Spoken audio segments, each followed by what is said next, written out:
Two requests arrive at the same website 1 second apart. They ask for the exact same page. They carry the same browser, the same headers, the same everything a normal person could see. One of them sails straight through and gets the real page. The other gets a checkpoint, a puzzle, or a quiet little lie, a page that looks fine, but is missing the prices and the stock. Nothing about the person changed. Nothing about the browser changed. The only difference between trusted and turned away was the address the request came from. That is the part most people never quite believe. You can do everything right, look perfectly human, and still get sorted into the suspicious pile because of one number attached to your traffic. Today, we are going to pull that number apart. There are three broad kinds of address a request can wear, and a website treats them like three different classes of citizen: the cheap one, the trusted one, and the one almost nobody dares to touch. An address is a reputation. Start with what an address actually is to a website.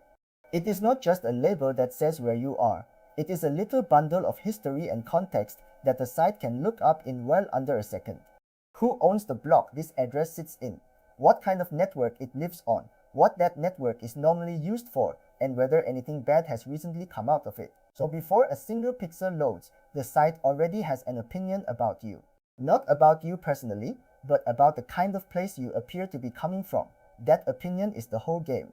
The three classes we are about to walk through are really three levels of trust a site is willing to extend on site, and they map almost perfectly onto where the address physically lives. The three kinds of address. The first kind lives in a data center. These are the addresses that belong to servers, the rented machines in big buildings full of humming racks. They are cheap, they are fast, and they come in enormous blocks that are publicly labeled as commercial hosting. The second kind lives in homes. These are residential addresses, the ones a normal internet provider hands to a normal household. The third kind lives on phones. These are mobile addresses, the ones a cellular carrier assigns to devices moving around on its network. Cheap and fast, easy to spot. Trusted and homely, harder to spot. Messy and shared, almost impossible to act against.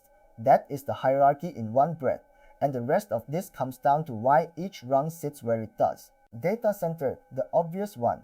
A data center address is the easiest thing in the world for a site to recognize, and the reason is almost funny. The companies that own these blocks publish exactly who they are. The ranges are registered to hosting providers and cloud platforms, and that information is public, queryable, and basically free to check. A site can look at an incoming address and know instantly that it belongs to a server farm rather than a living room. And here is the quiet tale that sits underneath it. Almost no real customers browse a store from inside a data center. Normal people are at home, at work, on their phones. So when traffic arrives from a block that is openly labeled as cloud hosting, the site does not need to prove anything is wrong. It just notes that this is an unusual place for a real shopper to be, and it turns the suspicion dial up before the request has even finished loading. Why cheap is also a tell. The thing that makes data center addresses attractive is also the thing that sinks them. They are cheap and they scale. You can summon thousands of them in minutes, which is wonderful if you want volume and terrible if you want to blend in. Because the moment you have thousands of addresses from the same handful of hosting providers, all doing similar things, you have painted a shape no household could ever make. Defenders lean on that hard. They do not just block one address, they watch the whole neighborhood. If a cloud block suddenly lights up with login attempts or scraping, the reputation of that entire range sinks together. Cheap means plentiful. Plentiful means patterns, and patterns are exactly what detection is built to find. The lowest rung of the ladder is the one site swat away with the least hesitation. Residential, the borrowed home. Now climb up a step. A residential address carries the opposite reputation.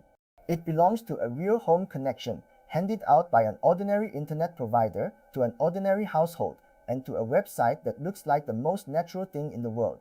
A real person on a real home line, paying a real monthly bill. That trust is the entire product.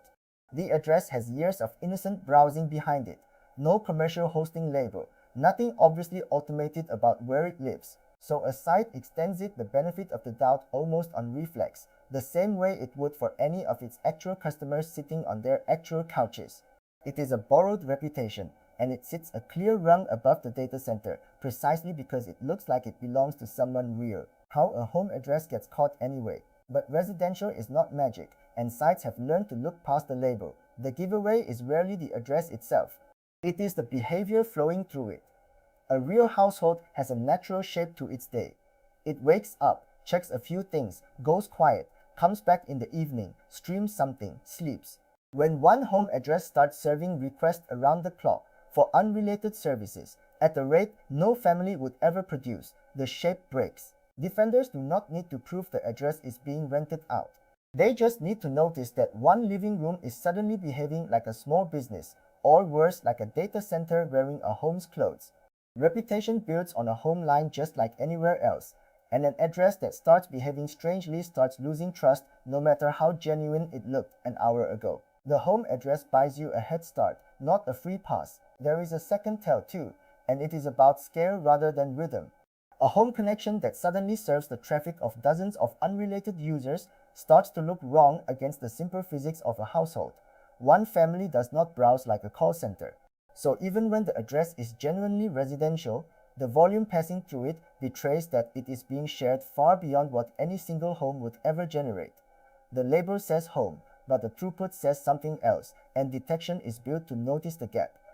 Murderins, the address that is gold. Now the top of the ladder, and the reason this whole subject is interesting. A mobile address is one assigned by a cellular carrier to a phone on its network, and to a website, mobile traffic is the most trusted traffic there is, more than home, more than anything.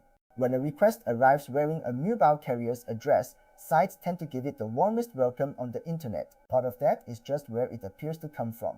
A real human, on a real phone, on a real cellular network, is about as ordinary and as harmless as web traffic gets. But the deeper reason is structural, and it has a name. It is the way carriers hand out their addresses in the first place. And once you understand it, you understand why mobile sits alone at the top. Bjørn siden børsingen to Rian. One address, thousands of people. Cellular networks do not have enough addresses to give every phone its own. There are too many devices and not enough numbers to go around. So carriers do something clever. They put enormous numbers of phones behind a small pool of shared addresses, and a system called carrier-grade NAT sits in the middle, sorting out which traffic belongs to which device behind the scenes. The result is that a single mobile address is not one person. It can be hundreds or thousands of real people at once. The phone in your pocket, the phone of a stranger 3 towns over, somebody's grandmother checking the weather, a teenager on a bus, all sharing one address at the same moment, all completely real, all completely unrelated. There is no clean line from that address to any single human, because by design it was never meant to point at one. Why no one dares ban it? And this is where the gold comes from. Think about what a website has to weigh before it blocks a mobile address. Behind that one number sit thousands of real, paying, ordinary customers. If the site blocks the address because one of them looked suspicious, it does not just stop the suspicious one, it locks out everyone else sharing it. Real shoppers, real account holders, real people who did nothing wrong, all walled out at once. So the defender hesitates, and the hesitation is rational. Blocking a data center range costs the site almost nothing, because no real customers live there.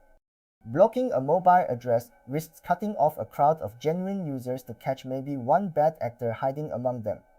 That math is brutal for the defender and wonderful for whatever is hiding behind the address.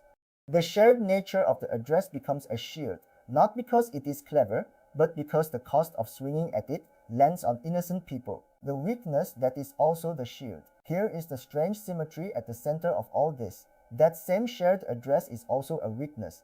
Because thousands of people sit behind it, the address is constantly busy, constantly rotating, never really clean and never really still. It carries the noise of a crowd, and a crowd is messy. In almost any other context, messy is bad. Messy is what detection chases. But trust online is not really about being clean. It is about being unthreatening to punish. And a mobile address is the single most expensive thing on the internet to punish, because the blast radius is enormous and almost all of it lands on the innocent. So the very thing that should make it look chaotic, the fact that it is shared by a mob of strangers, is exactly the thing that makes defenders pull their hand back. The weakness and the shield are the same fact seen from two directions: cost and trade-offs, top to bottom. None of this is free, and the price tag tracks the trust almost perfectly. Data center addresses are the cheapest because they are the most abundant and the least trusted. You get oceans of them for very little, and you pay for it in how quickly they get spotted and sorted out. They are the bulk option, fast and disposable and easy to see coming. Home addresses cost more because the trust they borrow is genuinely scarce and the supply chain behind them is complicated. Mobile sits at the very top of the price list for the same reason it sits at the top of the trust list. It is the hardest to obtain, the most limited in supply, and the most valuable precisely because of that shared nature nobody wants to bend. The ladder of cost and the ladder of trust are the same ladder, and they run in the same direction for the same reason. What this means for the people watching, step back and look at it from the defender's chair, because that is the honest way to see it. The whole point of sorting addresses into classes is to spend suspicion wisely. A data center address is cheap to doubt, so sites doubt it freely. A home address is worth a little patience. A mobile address is so expensive to act against that sites treat caution as the default and reach for behavior, history, and pattern instead, anything other than the blunt instrument of blocking the address outright. That is why none of this stays still. As soon as one class of address becomes a reliable signal, defenders stop trusting the signal alone and start watching what flows through it. The address is the first thing a site reads, but it is rarely the last word.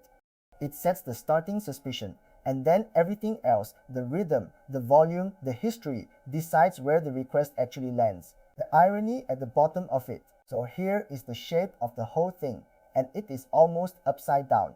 The cleanest, most orderly addresses, the ones that sit neatly in labeled blocks owned by one company, are the easiest to distrust and the first to be blocked. And the messiest, most crowded, most shared addresses, the ones with thousands of strangers tangled together behind a single number, are the safest because no one dares to bend them. Trust on the internet, it turns out, is not earned by being tidy. It is earned by being too costly to punish. The gold standard is not the pristine address with a perfect history. It is the chaotic, overcrowded, carrier-shared one, protected not by how clean it is, but by all the innocent people who would get hurt if anyone tried to swing at it. The safest place to hide, in the end, is in a crowd nobody can afford to clear. If this is the kind of thing you want to understand from the inside, subscribe and follow the rabbit hole with us. We take the systems that quietly run the modern web and pull them apart one at a time. No products, no pitch, just the machinery. Next time we follow the thing that finds you even when your address is perfect.